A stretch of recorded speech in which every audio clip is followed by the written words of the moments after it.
नमस्कार आखिमणी समाचार आपको स्वागत जनाऊँ मु करुणाकर आसतु नजर पकईवा आज खबर उपर मद्यप स्वामीर टांगिया चोट कमाल रे स्त्री आरपारी को चलीगले।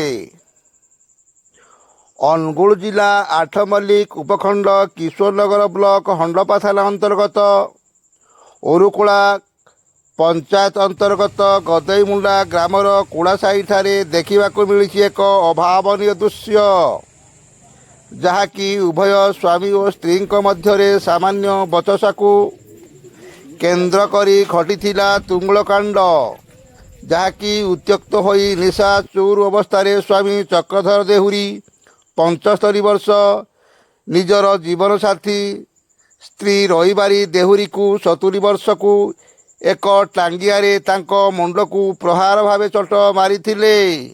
जा फल घटनास्थल रे तांको स्त्री रक्त जुड़ुबुड़ू अवस्था छटपट होई एका थरके आर पारी को चली जाइछंती। माँ को मारिबा परे पुओ सुरेश देहुरी बापा चक्रधर देहुरी नाम रे हंडपा थाना रे एक लिखित अभियोग करथिले। अभियोग पाइला परे हंडपा थाना और साइंटिफिक दल घटनास्थल में पहुंची रहीबारी देहुरी शवटी को जबत करने सहित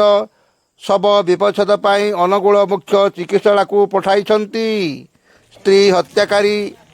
चक्रधर व्यवहार करिथिबा मारणास्त्र टांगिया को जबत करी अभियुक्त देहुरी को पुलिस गिरफ्त करी अधिक तथ्य पाई तदंत चलाइछंती।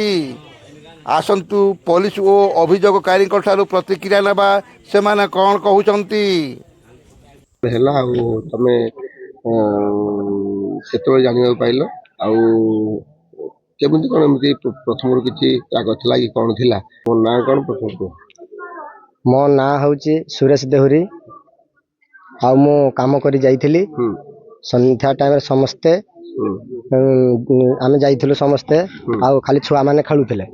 तापरे संध्या बेलू सब गाई बाछरी छेली मेंढी धरिना से आसला बेलू आमे भी आसला बेलू से मारी देकी अच्छे छुआ माने कांदुचंदी आम पुओ माने दादा पळेला आमे सेठू कोन करबो आमे कंदा बोबाळ हलु बसिलु बसिलु तापरे आउ हमर बुद्धि दिसिलानी तापरे आपण को से हंडपा थाना को गलु सेठी अभियोग करिलु काली के तोले रहल काली 6 5:30 6 भितरे आइया आमे तो नथिलु छुआ माने कहति ठीक सेई टाइम रे तो संध्या टाइम हां हां बुढ़ा को आगरो एमती रागी थिला न सेमती ना सेमिति सेमिति पद हुवंती पुणी मिळा मिसा करिके चलंती आउ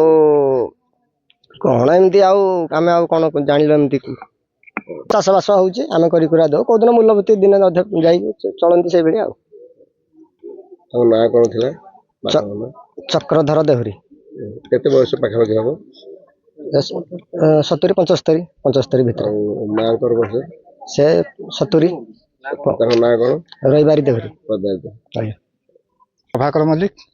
मु बर्तमान हंडपा थाना रे सेवा कार्य करुच्ची। गतकाली सुरेश देहुरी नामक गदेमुंडा ग्राम आसिक अभियोग कले थाना रे बापा माँ को गोटे टांगे हाणी हत्या कर खबर पाइला पर आसी आम घटनास्थल आसी पहुंची देखिलु ता माँ मरिकी मृत अवस्था खटर पड़ी तापर आम देखला बेलू बापा हत्या कला जंगल पलि जाइला किसी समय पर आसी देखिलु से अभियुक्त नहीं थाना ऑटो रखाई बर्तमान तदंत चली